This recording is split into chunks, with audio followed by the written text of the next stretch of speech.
Como eu falei antes, nós vamos ter um culto um pouquinho diferente nesse momento e a Ana vai participar dele. Eu não vou ficar falando sozinho hoje, já que a gente vai falar de família, né? Como eu comentei no início, né? O mês de maio a gente comemora então Dia das Noivas, Dia das Mães, Dia do Trabalho, mas também o Dia da Família. Nós queremos falar sobre a família hoje. Família, um projeto de Deus. Deus criou a primeira família. A família foi instituída por Deus. O homem, mulher e filhos. Quando Deus criou então a primeira família, Adão e Eva, e a ordem de Deus para o casal era para multiplicar, encher a terra, povoar a terra. E eles tinham tudo para ser felizes. Não sei se você já parou para pensar nisso, mas eu listei aqui algumas coisas. Primeiro, eles não tinham nenhum trauma de infância, não tinham sogra nem sogro para se preocupar com isso, não tinham cunhado, cunhada, não tinham parente, não tinham tio, tia, avó, avô, né? Não tinha ninguém para dar pitaco, né? Aquela história de briga de marido e mulher, ninguém mete a colher, né? Ali no paraíso, com Adão e Eva, não tinha ninguém para dar pitaco, para botar a colher, né? Eles não precisavam se preocupar com ciúmes ou traições. Aquela história assim, Adão, aonde você estava? Com quem você estava? Não existia, era só eles dois, né? Eles moravam no paraíso, eles não precisavam trabalhar. Deus vinha todos os dias conversar com eles. A palavra de Deus diz que na viração do dia Deus passeava pelo jardim, conversar com eles, tomar um chimarrão com Adão e Eva. Mas deu ruim, veio o pecado. E depois então do pecado, essa configuração que eles tinham do jardim mudou um pouco, ou drasticamente, né? O que aconteceu? Primeiro, a mulher iria sentir dor de parto e teria que ser submissa ao marido. Gênesis 3,16 vai falar. E para o homem, o castigo do homem, então, era trabalhar a terra, o campo, no meio de espinhos e ervas daninhas para comer, colher o fruto da terra para comer, com o suor do rosto, né? Teria que trabalhar. Gênesis 3, 17 ao 19. Mas também veio outra consequência, que é a morte. Deus criou o ser humano para ser eterno, mas pelo pecado então veio a morte. E por isso hoje nós temos a morte presente nos nossos dias, né? Não era para ser assim. Mas a nossa alma, o nosso espírito, ele não morre, ele continua eterno.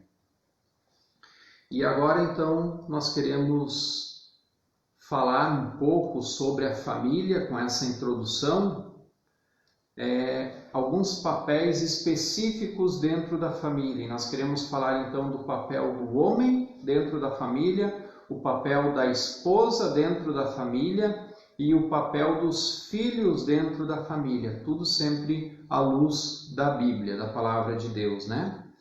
E aí então nós vamos começar pelos homens, né? O papel do homem na família, então. Primeiro é ser o provedor.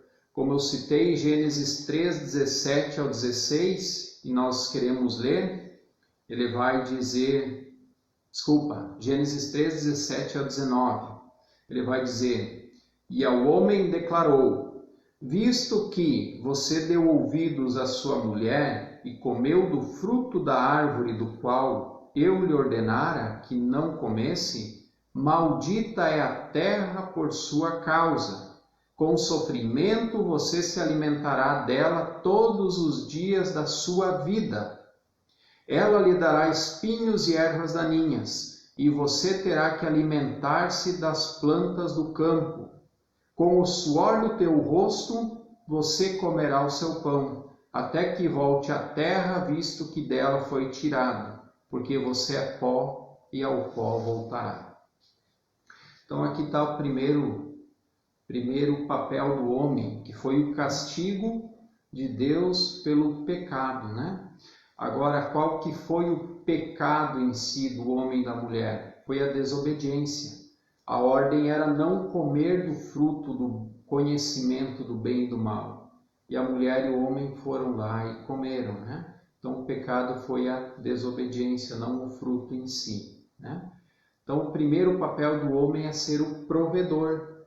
Essa ordem é para o homem, não é para a mulher, né? Para o homem trabalhar, para o homem ir atrás do sustento, para o homem ter o suor no rosto para comer o pão, né? Essa é a responsabilidade do homem.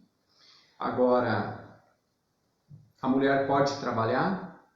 Sim ou não? Pode? Deve também, né? Mas e como é que fica então o seu homem que tem que dar o sustento? A mulher pode trabalhar para ajudar no sustento do lar? Pode. E a mulher pode ganhar mais que o homem? Não sei você, mas eu gostaria. Se a minha esposa ganhasse mais do que eu não ia ficar bravo, não. Ia ficar bem feliz, né? Então, o papel do provedor da casa é do homem. Com o tempo, essa configuração foi mudando um pouco, né? Hoje o homem trabalha, a mulher também trabalha. Por quê? Porque as contas também aumentaram. Veja bem, quando eles saíram do paraíso, eles precisavam se preocupar em comer, né? Não tinha luz, não tinha água, não tinha internet, não tinha boleto, não tinha nada disso para pagar, né? Não tinha gás, não tinha condomínio, não tinha aluguel, não tinha combustível, né? Então, os gastos aumentaram e muitas vezes só o homem não consegue sustentar a casa. Isso é uma verdade, né? Então, os dois trabalhando, e a palavra de Deus diz que quando dois trabalham, há mais ganho em seu labor, né? Então, os dois juntos ajudando no sustento da casa, né? Agora, o que não pode acontecer? O que não pode acontecer então a minha esposa está trabalhando, ela está ganhando bem, ela ganha para sustentar nós dois, então eu vou me acomodar, né? Aí eu não vou estar cumprindo o meu papel, que é de ser o provedor, de também estar labutando, de estar buscando o sustento da família, ok?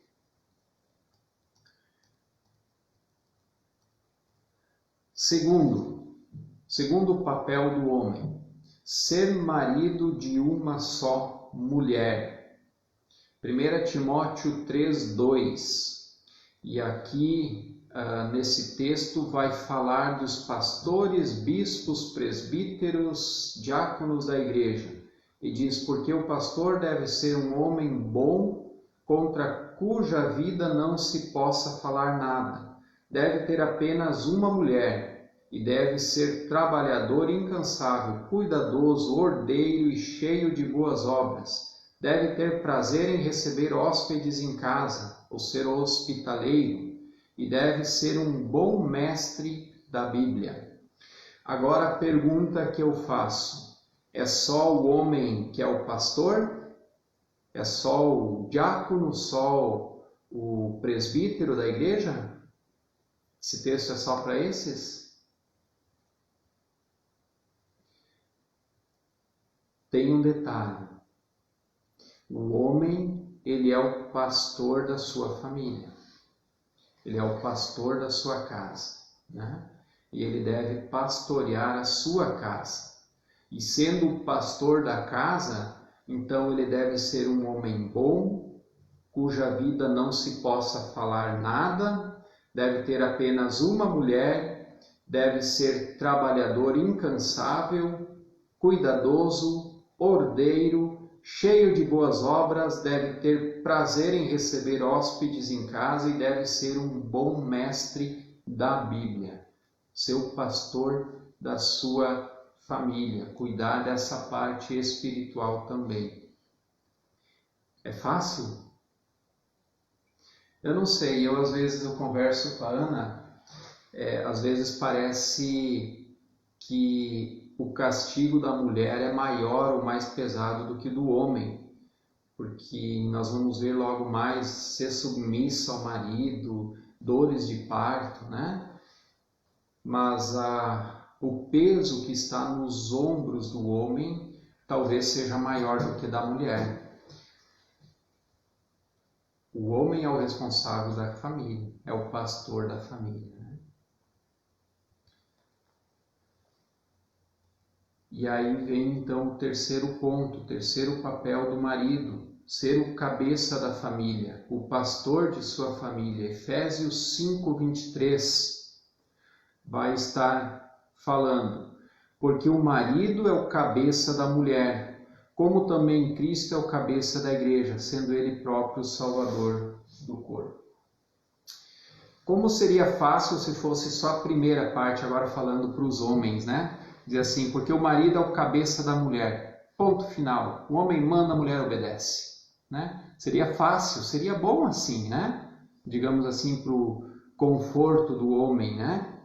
Mas a segunda parte desse versículo que pega, né?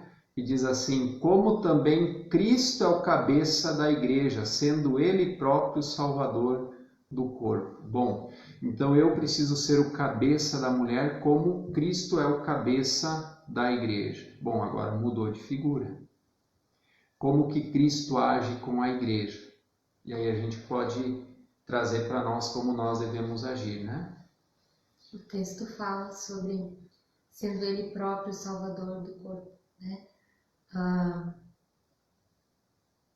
Na verdade, na maioria dos casos a gente vê as mulheres indo para a igreja e a mulher tentando levar o marido. Então, esse é um grande problema nas famílias. Quem tem que tentar levar a sua família e ser o pastor da sua casa é o homem.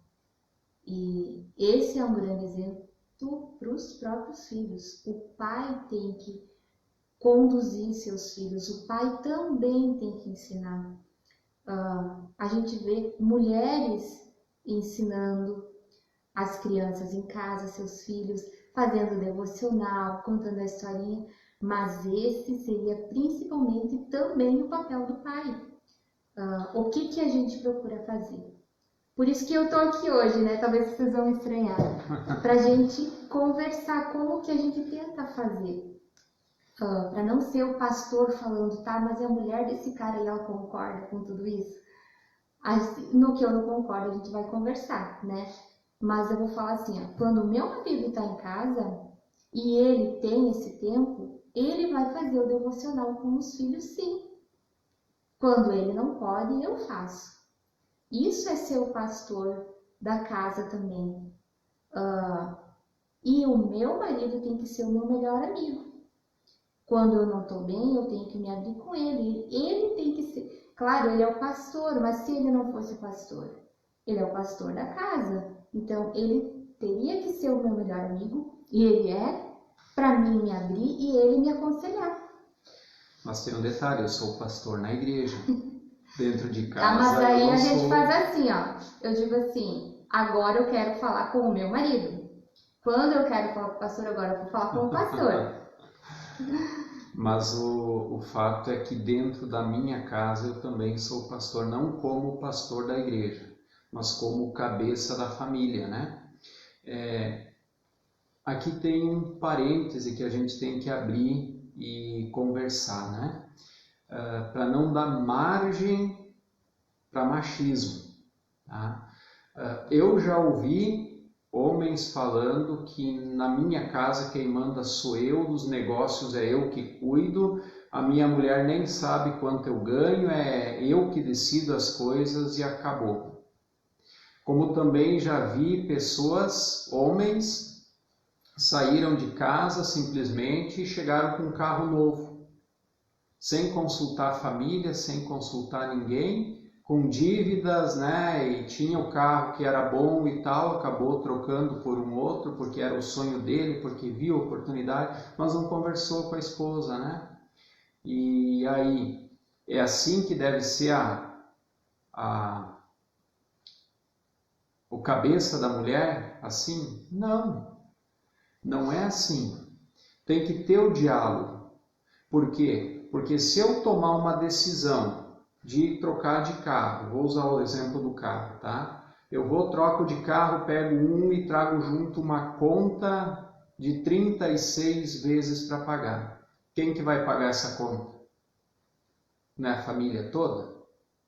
Por quê? Porque eu preciso tirar do bolso esse dinheiro e pagar todo mês. E esse dinheiro vai sair do orçamento da família. E talvez ela teria outros planos, que ela queria reformar a casa, ajeitar alguma coisa, comprar algum móvel novo e agora não vai dar, né?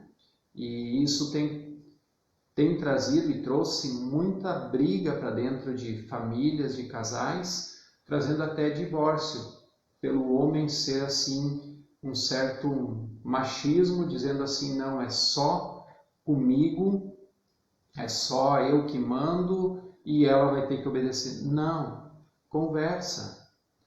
Tudo se chega num consenso, né?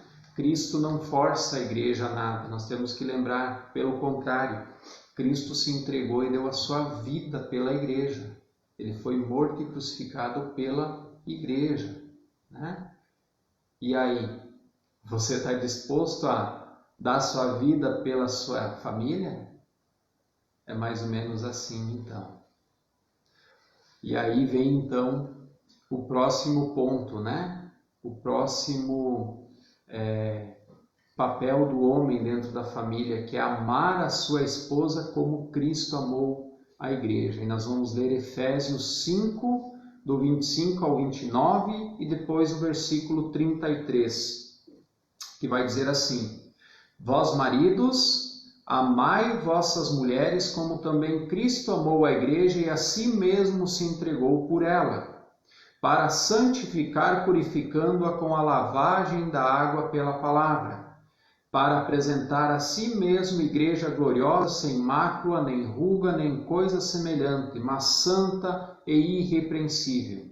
Assim devem os maridos amar a sua própria mulher como a seus próprios corpos. Quem ama a sua mulher, ama-se a si mesmo, porque nunca ninguém odiou a sua própria carne, antes a alimenta e sustenta, como também o Senhor a igreja. E o versículo 33, então: Assim também vós, cada um em particular, ame a sua própria mulher como a si mesmo, e a mulher reverencie o marido. Colossenses 3,19 ainda vai falar: Vós, maridos, amai vossas mulheres e não vos irriteis contra elas. Ainda tem mais isso, né? Além de ter que amar como Cristo amou a igreja e por ela se entregou, ou seja, entregar minha vida pela minha esposa. Se não bastasse, tenho que cuidar dela como cuido do meu próprio corpo, né? Se não bastasse isso, ainda não posso me irritar com ela. E aí, como é que fica isso? Como é que a gente consegue pôr isso em prática, né? Na verdade, é simples, né? O marido deve amar a família, deve amar a esposa, como Cristo amou a igreja. É bem claro isso, né? Não tem nem o que discutir. E aqui no Novo Testamento ele foi escrito em grego, e na língua grega, o amai vossas mulheres, esse amor que fala ali, é o amor traduzido por ágape.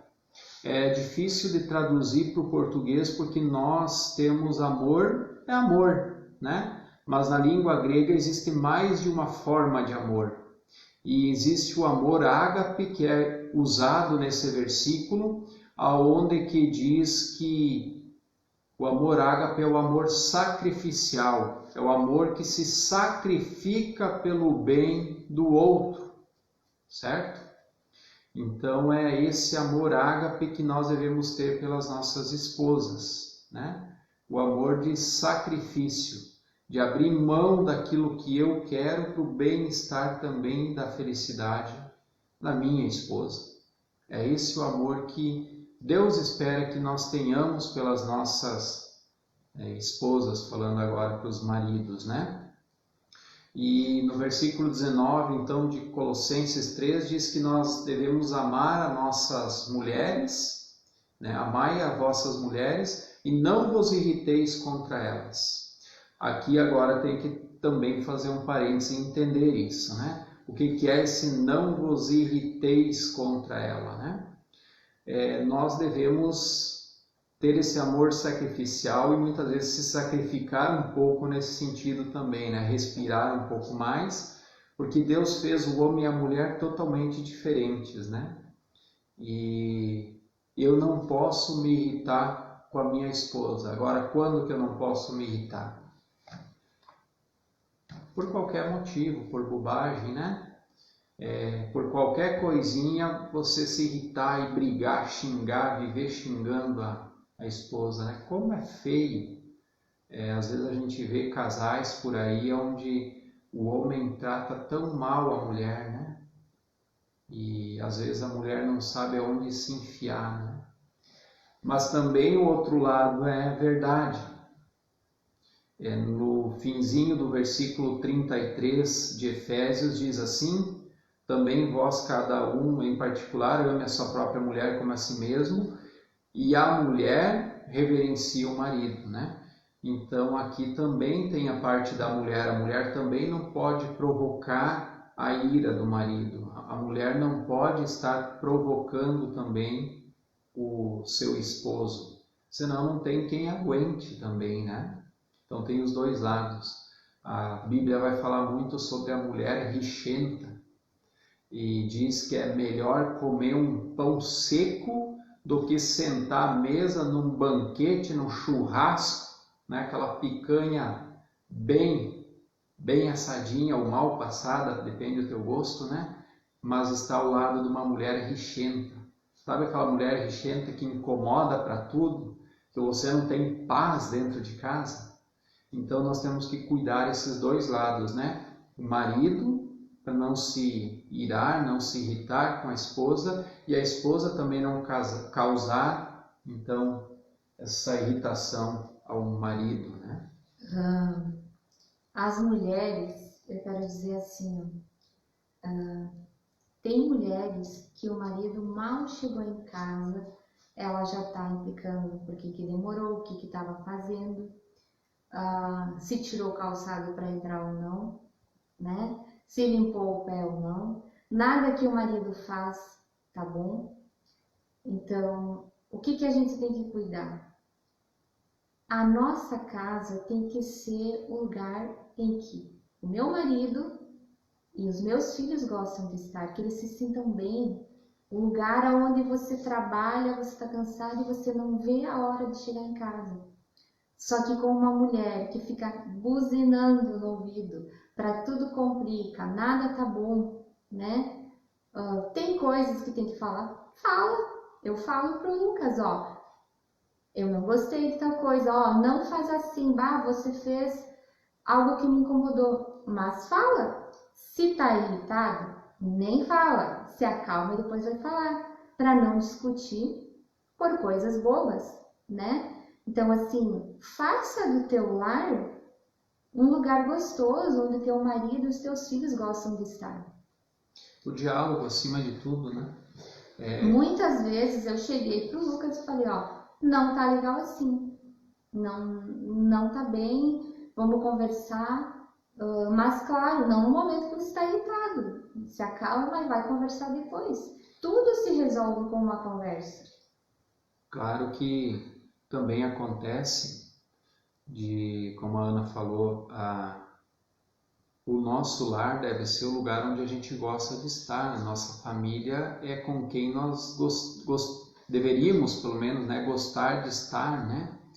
E tem pessoas que fogem da família, que saem para trabalhar, por exemplo, e quando chega a hora de voltar para casa é assim, é angustiante, ele não quer voltar para casa. ele demora, ele faz voltas, ele vai pelo caminho mais longo para chegar em casa, porque ele não quer chegar, porque sabe que em casa vai se incomodar, né? Então, nada melhor do que um bom diálogo, né? É sentar os dois e conversar. Olha, eu não gosto disso que você faz, isso me irrita, isso me aborrece, isso me entristece, né? Não adianta a mulher despejar um monte de coisa em cima do homem. Uma coisa de cada vez, senão não resolve de nada e só vão brigar. Chega com um jeitinho e fala, olha, eu não gosto que você faz isso, pronto. Aí espera ele se adaptar, ele mudar isso, né? E aí depois vai para outra coisa, né? E o homem é a mesma coisa, se a mulher, o jeito dela irrita, conversa, olha, quando eu chego em casa do trabalho, eu tô cheio, tô com a cabeça cheia, né? Eu quero um tempo, quero ficar na caixinha do nada, né? Eu quero uns minutos, me deixa quieto um pouco, me deixa sossegado um pouco, pensar um pouco na vida ou não pensar em nada, né? Então a mulher também tem que entender isso e dar esse tempo para o marido, né? Então nada melhor do que o bom e velho diálogo, né? Sem briga, sem se irritar, né? Então esse seria alguns dos papéis do homem dentro da família, né? Não é fácil, mas a gente consegue, com a ajuda de Deus a gente consegue. Vamos ver então o papel da mulher, agora nós vamos falar das mulheres, né? Primeiro então, o papel da mulher é multiplicar, e aí vem aquilo que Deus falou na queda do homem e da mulher, que é as dores de parto, né? Gênesis 3,16 vai dizer, a mulher ele declarou, multiplicarei grandemente o seu sofrimento na gravidez. Com sofrimento você dará à luz filhos. Seu desejo será para seu marido, e ele a dominará. Então, aqui o castigo da mulher pelo pecado é a dor no parto, o sofrimento na gravidez e dor no parto, e ser dominada pelo marido, né? Então esse é o castigo da mulher que Deus deu. Talvez você vai dizer assim, mas eu não concordo com isso. Calma, nós vamos desenvolver um pouco o tema, calma aí. E aí vem o segundo ponto, que é ser submissa ao marido, então, né? Efésios 5, 22, 23 e o versículo 33 vai dizer, vós mulheres, sujeitai-vos a vossos maridos, como ao Senhor. Porque o marido é o cabeça da mulher, como também Cristo é o cabeça da igreja, sendo ele próprio o salvador do corpo. Assim também vós, cada um em particular, ame a sua própria mulher, como a si mesmo, e a mulher reverencie o marido. E Colossenses 3,18 vai dizer, vós mulheres, estáis sujeitas a vossos próprios maridos, como convém no Senhor. Então aqui agora é a parte da mulher. Se para o homem é difícil ser o provedor, ser o pastor da família, ter esse peso nos ombros, e eu não falei antes, mas deixa eu falar agora, puxar o gancho, falar para os homens. Homens, você vai ser cobrado por Deus pela tua família, porque você é o cabeça. Não é a tua mulher, não é teus filhos, não é teu pai, não é ninguém. É você. Você que é o homem, você que tem esse peso e essa responsabilidade diante de Deus, ok? Então isso não é pouca coisa para o homem. Mas, por outro lado, também para a mulher não é fácil ser submissa ao marido, reverenciar o marido, né? Se sujeitar ao marido. Claro que tem sempre um limite também. Não é que a mulher tem que obedecer tudo que o marido manda. Qual que é a baliza? É a palavra de Deus. Então, se o marido manda a mulher fazer algo que vai fazer ela pecar, ela tem todo o direito, sim, de não fazer. Porque diz assim, vós mulheres estáis sujeitas a vossos próprios maridos, como convém ao Senhor, no Senhor. Então não é para pecar, mas é para estar ao lado. Deus colocou a mulher para estar ao lado, não à frente e nem atrás. A gente tem que ter esse equilíbrio, né? A mulher não pode estar à frente do marido, porque não dá certo. O marido deve ser o cabeça. Por outro lado, tem um ditado que diz que atrás de um grande homem tem sempre uma grande mulher. Eu não concordo com esse ditado, porque do lado de um grande homem tem que ser ao lado, não atrás. Deve ter uma grande mulher. Porque o homem também não pode se colocar na frente e colocar a mulher atrás, ofuscar a mulher, porque a mulher também tem o seu brilho próprio, né? Então ela deve estar andando ao lado.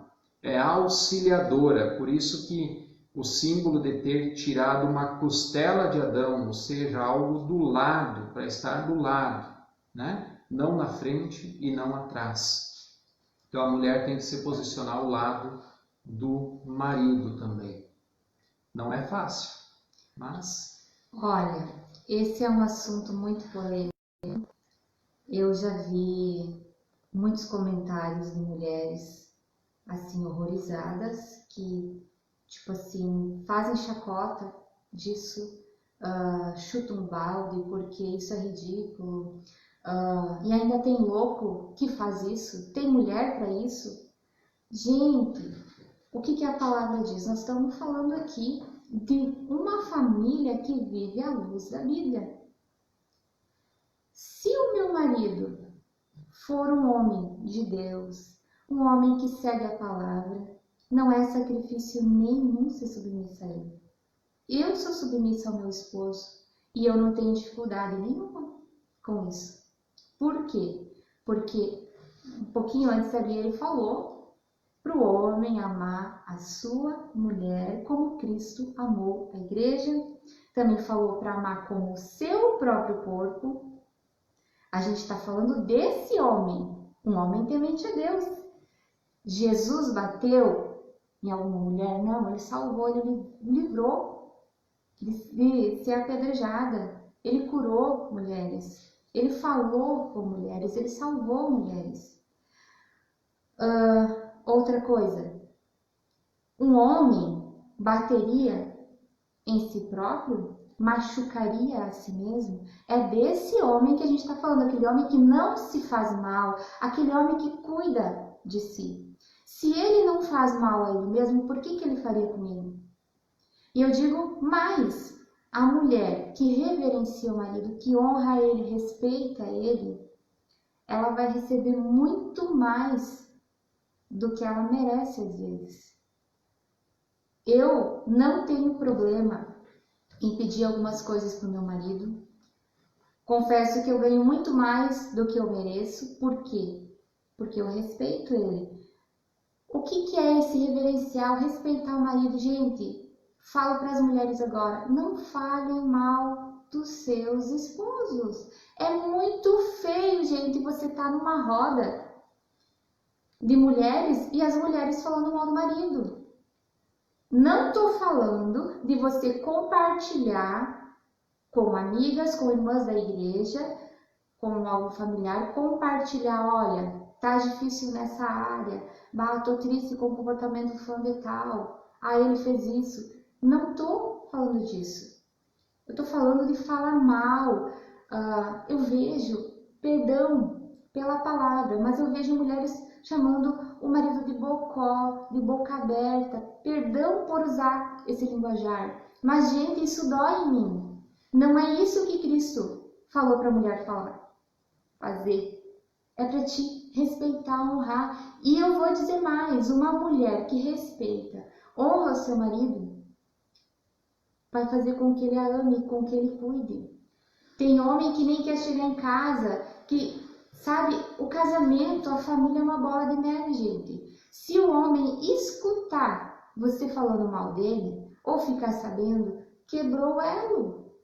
Quebrou, ele não vai mais confiar em você. Como é que ele vai me amar, cuidar de mim, sabendo que eu estou fazendo algo desse tipo? A verdade é que é muito fácil o homem amar a mulher que honra ele, né?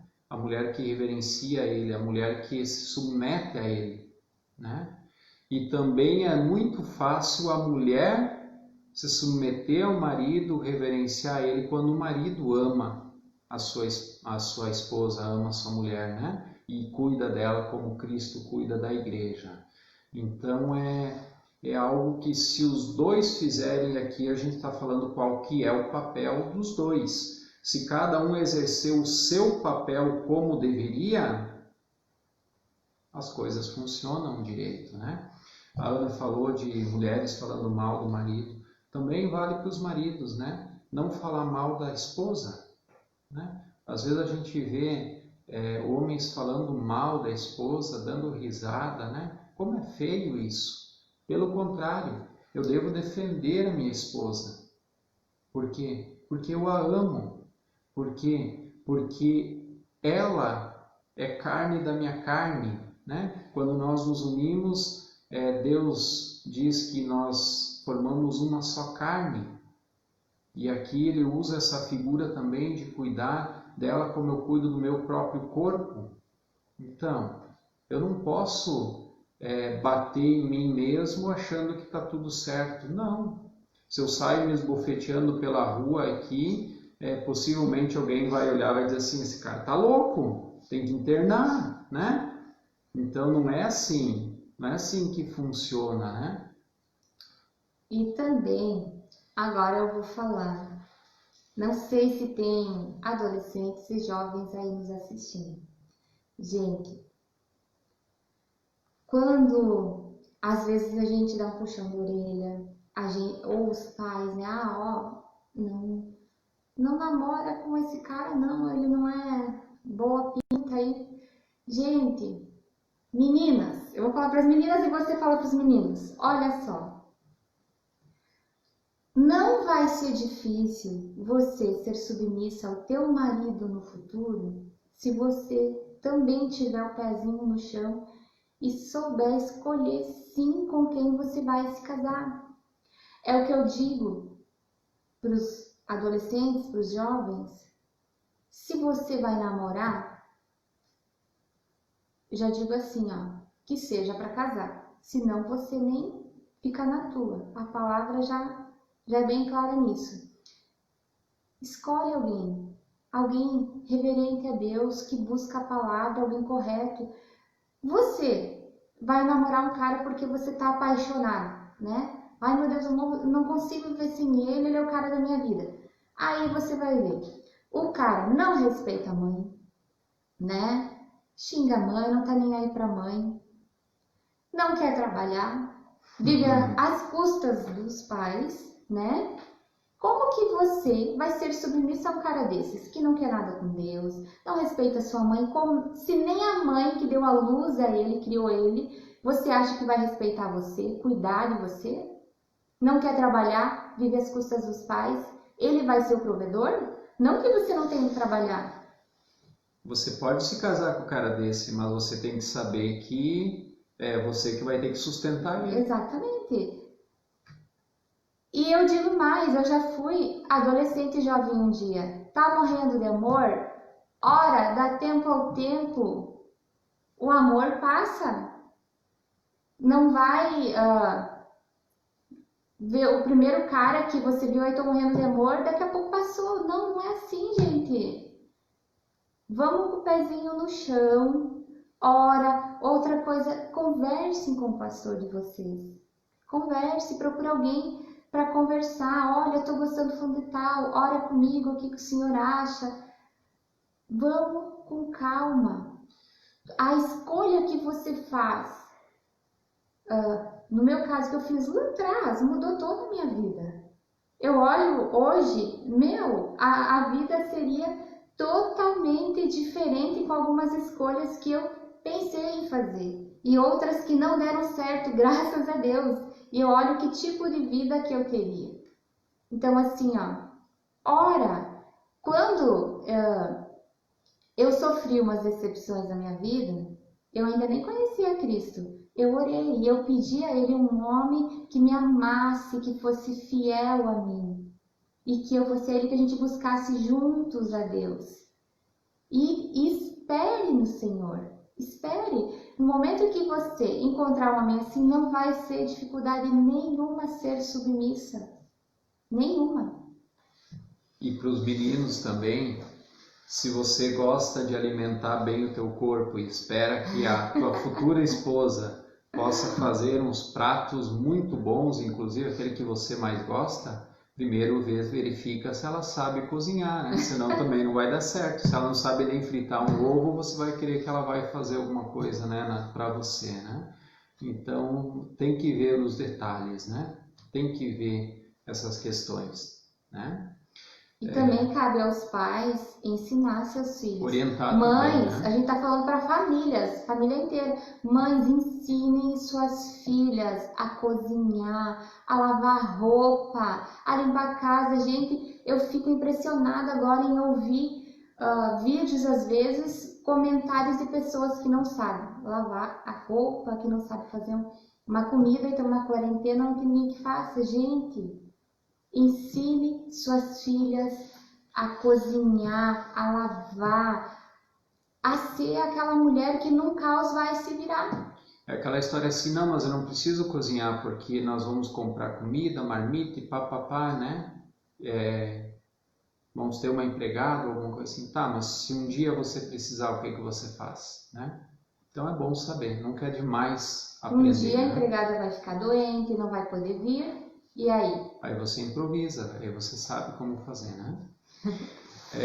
Vamos seguir aqui. Um outro fato muito importante, que é papel agora do pai e da mãe, né? Do casal. Não irritar os filhos. Colossenses 3:21 diz: Vós pais, não irritei a vossos filhos para que não percam o ânimo. E aqui como que nós podemos interpretar isso? Como que nós não devemos irritar os filhos, né? Eu não sei com você, se você já teve alguma experiência assim com o teu pai ou você que é pai com o seu filho, mas não tem algo que irrite mais um filho quando o pai diz para fazer alguma coisa e faz o contrário, né? Aquela história assim, faça o que eu digo, mas não faça o que eu faço, não funciona. Por exemplo, o pai diz para o filho que não pode mentir, né? Que tem que sempre falar a verdade. Vou usar esse exemplo da mentira. Mas daí alguém liga, ele olha quem é ali, diz para o filho, atende e diz que eu não estou. Aí depois cobra do filho, como é que você foi fazer isso, mentir e tal? Mas você me ensinou, né? Você foi o exemplo, né? Então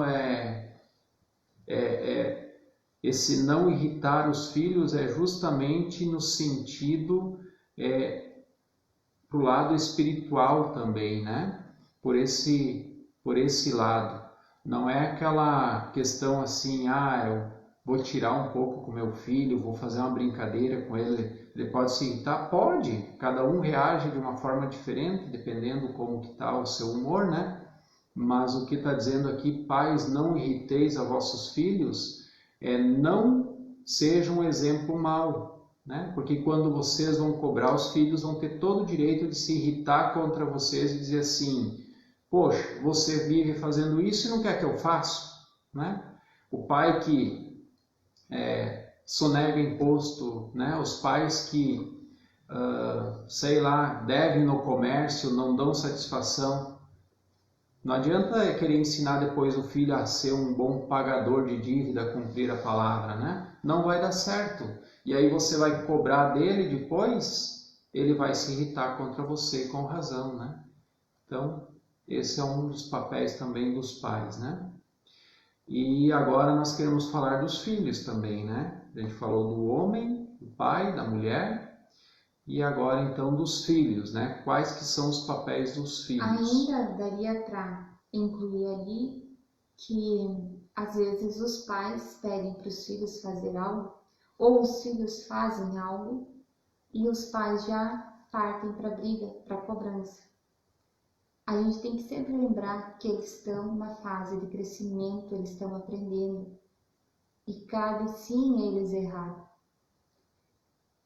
Eu nunca esqueço algo que eu aprendi quando eu estava lá no Bozano ainda, na Igreja Leta, que o pastor Valde ensinou. Quando teu filho fizer algo errado, você vai e conversa a primeira vez. Quando ele fizer pela segunda vez, você vai e conversa com ele pela segunda vez. Explica para ele que é errado. Na terceira vez, aí sim, aí você pode pegar mais pesado, né?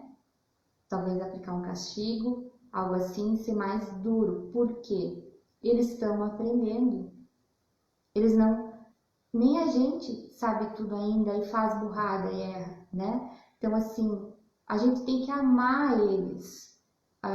Volta só um pouquinho para mim.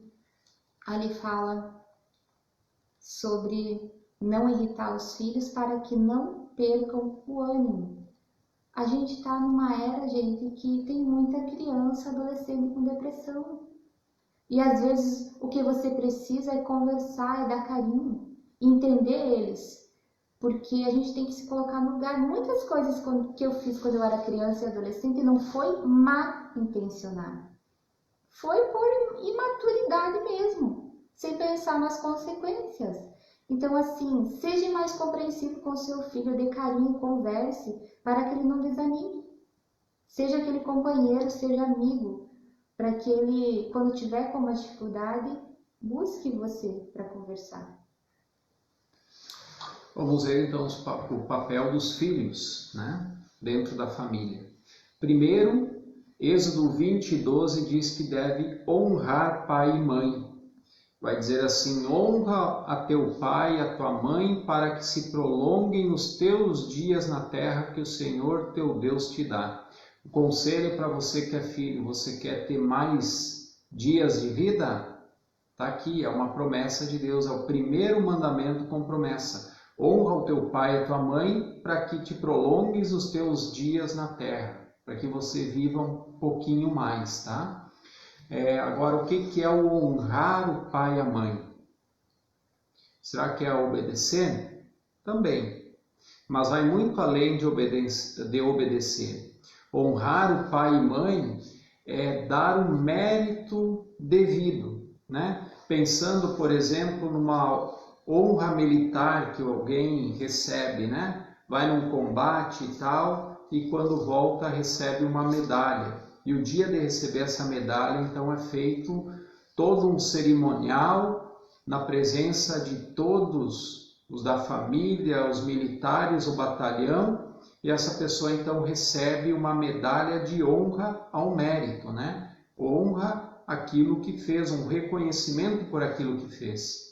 E assim também deve ser os filhos, né? Honrar o pai e a mãe é reconhecer tudo aquilo que eles fazem, tudo aquilo que eles abrem mão ou já abriram mão por você, para cuidar de você, para te dar uma educação melhor, para te dar aquilo que talvez eles não tiveram na infância, né? Então isso é honrar o pai e mãe, reconhecer aquilo que eles fizeram ou fazem por você. É muito além do que simplesmente obedecer e respeitar.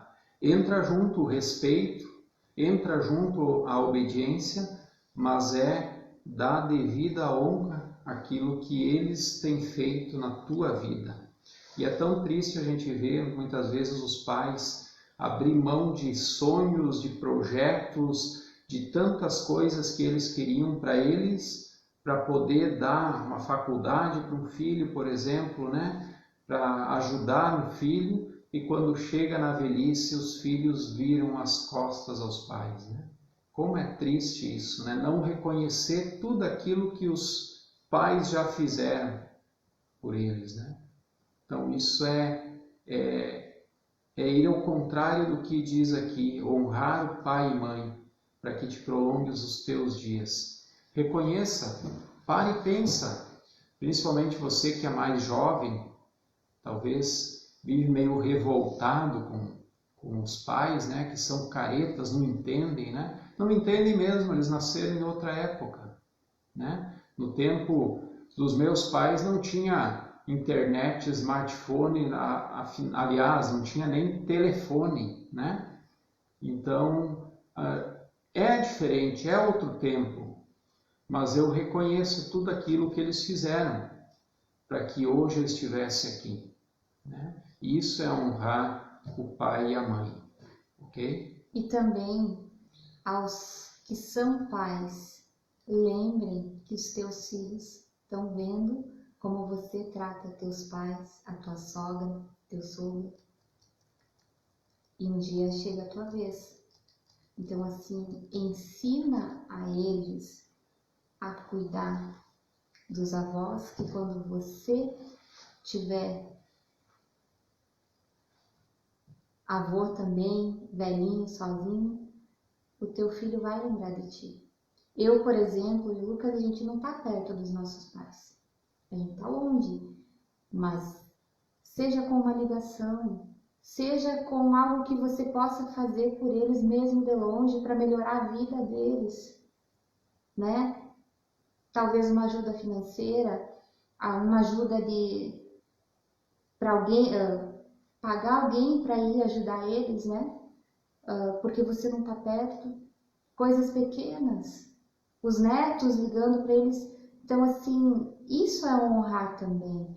Eu me lembro também uma vez que eu entrei em crise porque na minha cabeça honrar era obedecer. Eu já estava casada e eu tinha uma linha de pensamento, meus pais outra, né? E aí o meu pastor na época me ensinou. Claro, é diferente quando você está solteiro, em casa, criança. Honrar não é obedecer, tá? Quando você é criança, você é adolescente, você está vivendo debaixo do teto do teu pai, ele está te sustentando, sim, obedeça, seja obediente. Agora, você casou, você está fora de casa, você tem teu salário, né? Você quer tomar algumas atitudes, algumas decisões, aliás, não atitudes, desculpa. E se os teus pais puderem te aconselhar, ouça ele, né? Ou outra pessoa, pode ser, no nosso caso, a gente buscava muito conversar com o nosso pastor e ouvia ele. E o que ele nos ensinou? Se, né, os teus pais tiverem uma linha de pensamento que vá contra a Bíblia, não é desonra você dizer, não, eu não vou seguir por aí. Eu quero buscar o Senhor, eu quero. Você entende? Desde que você não esteja fazendo algo errado. No nosso caso, nós queríamos buscar a Deus. Queríamos viver uma vida para Ele. Nós não estávamos fazendo algo errado. Então, assim, não foi desonra aos nossos pais tomar uma escolha de seguir a Deus. Pelo contrário, a gente continua respeitando eles, as escolhas deles, né? Hoje eles estão na igreja também. Mas teve um momento que a gente teve que tomar uma decisão, que a gente era adulto, então a gente não deixou de honrar eles, né? Pela escolha que a gente fez, mas honrar mesmo estando longe, gente. Nunca esqueçam dos seus pais. Uma mãe, eu como mãe, eu sei muitas noites em claro, né? Deixa de comer para cuidar do filho doente. E aí você chega na velhice e os filhos te abandonam. Isso é muito triste. A palavra diz para ti não fazer isso. Aqui cabe uma outra palavra que diz que, e isso vai falar em Gênesis 2, por isso deixará o homem pai e mãe e se unirá à sua esposa, né? Então, até onde que vai a questão da obediência do filho com os pais, né? Eu diria assim, ó, até você não formar a tua família, até eu não me casar, eu sou e faço parte da família do meu pai e da minha mãe, né? Muitos moram juntos, né, com o pai e a mãe, alguns já saíram para fazer faculdade, os jovens, né? Mas eu ainda estou debaixo, digamos, do guarda-chuva do meu pai e da minha mãe, né? Agora, quando eu saio, eu deixo pai e mãe, eu corto o cordão umbilical e agora eu vou ter a minha própria família, aí muda um pouco a configuração de novo, né? E aí agora eu tenho que honrar, eu tenho que respeitar os meus pais, mas eu não posso obedecer em tudo também, qualquer coisinha correr para o pai e para a mãe pedir como que faz e obedecer, né? Imagina, Cada crise do casal, cada um corre para os seus pais e voltam e tentam, não dá certo, né? Então aí entra, acho que é bem a calhar esse texto, né? Então, cuidar a honra, né? O honrar o pai e mãe em todos os momentos. Aí isso é desde a infância até o final da vida dos teus pais, né? Outro ponto aqui dos filhos, né? Outro papel dos filhos é obedecer os pais. Colossenses 3:20 diz: Vós, filhos, obedecei em tudo a vossos pais, porque isto é agradável ao Senhor.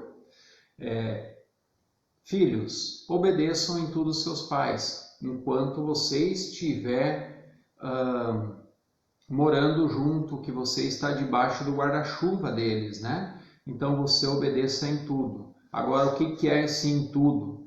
É quando isso não faz você pecar também, né? Então, você tem que ter esse tato, esse senso, né?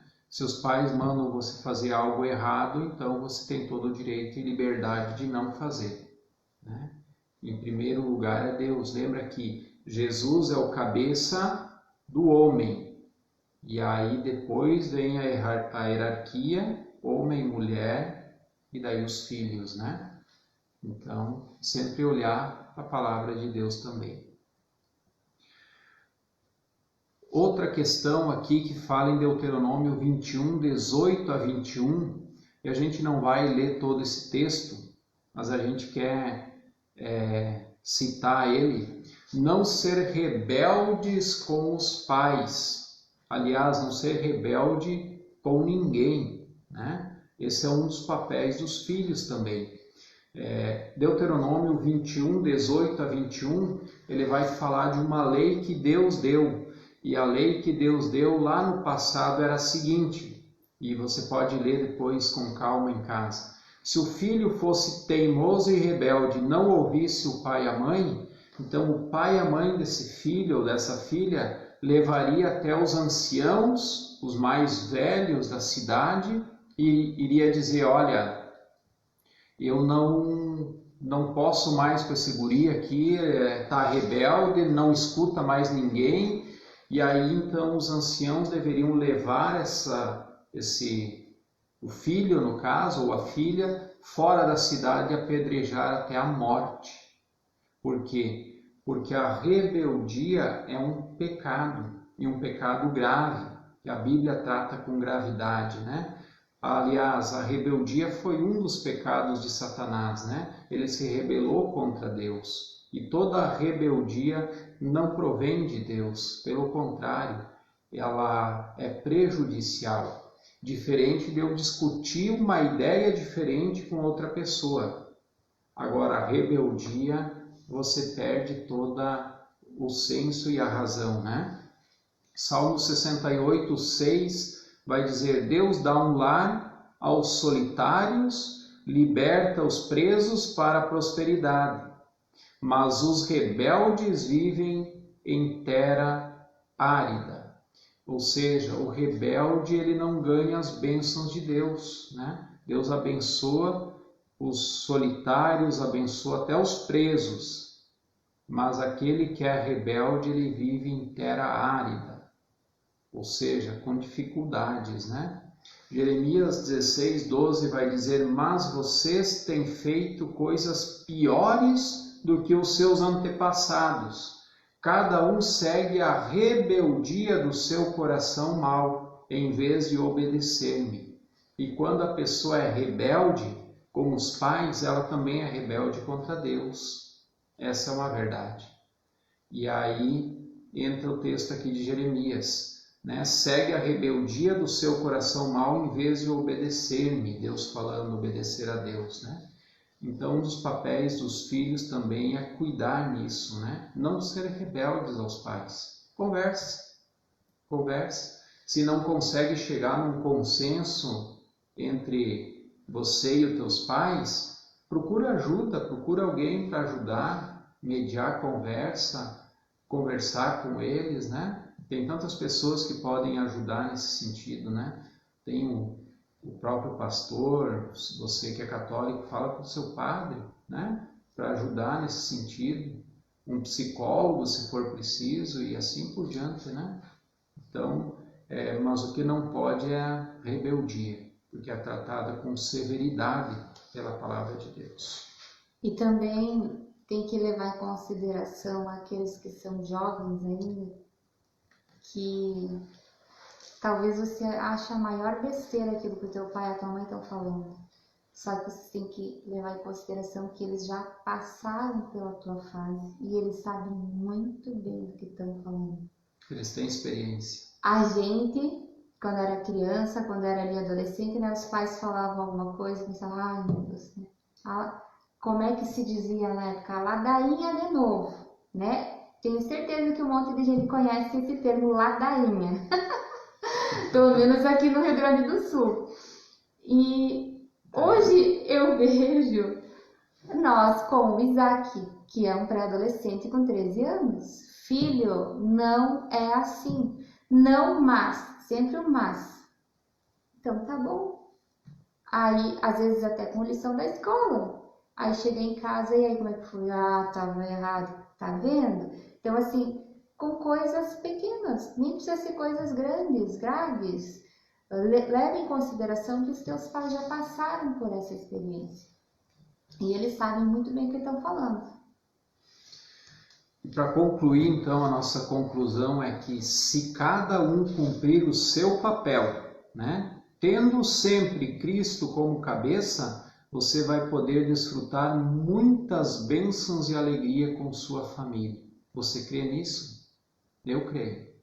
Se cada um cumprir o seu papel, o marido, a esposa, os filhos, todos eles tendo sempre Cristo como cabeça, olhando sempre para Cristo, para Deus, para a palavra de Deus, a gente vai desfrutar muitas bênçãos dentro da nossa família, com muitas alegrias, né?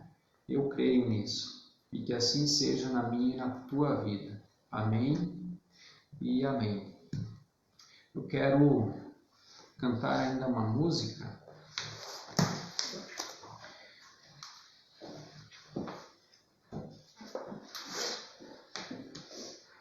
Para nós encerrarmos, e aí depois eu quero orar também com vocês pelas nossas famílias. Esse cântico diz, o refrão é muito simples, fácil de lembrar, diz: minha casa e eu serviremos ao Senhor. E que assim possa ser uma realidade na minha e na tua vida. Nós servindo a Cristo, servindo ao Senhor, Ele pode nos dar muitas e muitas bênçãos e alegrias, né? E aí a gente consegue cumprir o nosso papel. Porque nós por si só é impossível. É impossível eu ou Lucas sem ser submisso a Deus, né? Querer ter o amor que a Bíblia pede pela Ana. É impossível, porque a gente é mau, a gente é egoísta, né? E também é impossível a Ana ou as mulheres a ser submissas ao marido e se não tiver Cristo, né, como cabeça, também aos filhos, né? Então, que nós possamos declarar: minha casa e eu serviremos ao Senhor.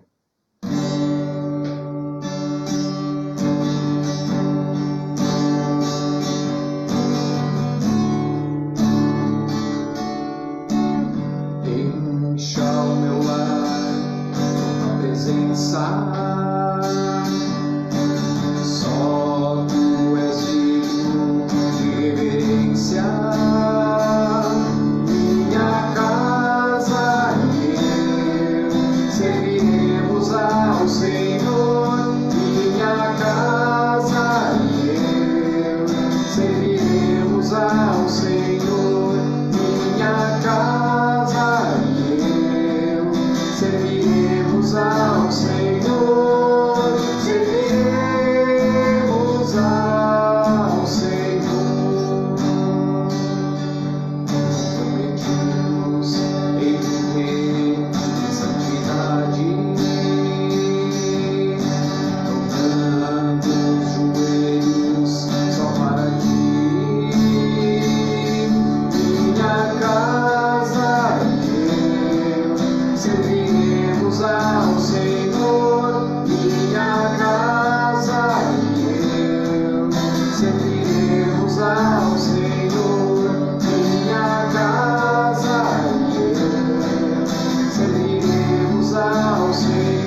ao Senhor,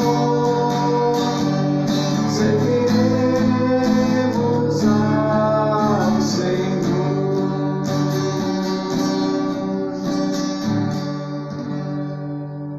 Amém. Vamos orar ainda. Quero orar por você, pela tua família. Que Deus esteja nos abençoando. Senhor, obrigado pela tua palavra, Senhor, que nos orienta, Senhor, no papel que cada um deve ter na família, Senhor, nos ajudando, Senhor, a desfrutar das mais ricas bênçãos que tu tens preparado para a família, Senhor. Tu tens bênçãos para cada um de nós e muitas vezes nós que não soubemos, Senhor, agir para que possamos usufruir das tuas bênçãos, desfrutar das tuas bênçãos, Senhor. Nos ajude, Senhor, como famílias, para que possamos declarar, Senhor, e que seja uma realidade em nossas vidas que minha casa e eu serviremos a Ti, Senhor. Que cada um possa ter a Ti como cabeça da família, Senhor, sempre olhando para Cristo, Senhor, e cada um cumprindo o papel que deve, Senhor. Tu conheces cada um, Tu sabes a dificuldade de cada um, Senhor. Auxilia, ajude, Senhor, aqueles que talvez não sabiam e agora de alguma forma entenderam aquilo que devem ou como devem agir dentro da família, Senhor, que Tu estejas ajudando, Senhor, para que realmente cada um possa desfrutar muitas bênçãos e alegrias dentro da sua família. Que Deus, que Tu possas estar no controle, Senhor, de cada família. E também, Senhor, te pedimos as Tuas bênçãos sobre a vida de cada um, Senhor, Teu cuidado, a Tua proteção, Senhor, sobre a vida de cada um que está nos acompanhando ou que vai ainda estar assistindo este culto, Senhor, que Tu derrame as Tuas bênçãos, o Teu cuidado, a Tua proteção, Senhor, sobre cada um, sobre cada família, Senhor. Em nome de Jesus, amém e amém. Que Deus te abençoe em nome de Jesus e que você e a tua casa possam realmente servir ao Senhor. Amém e amém. Boa noite a todos. Deus abençoe.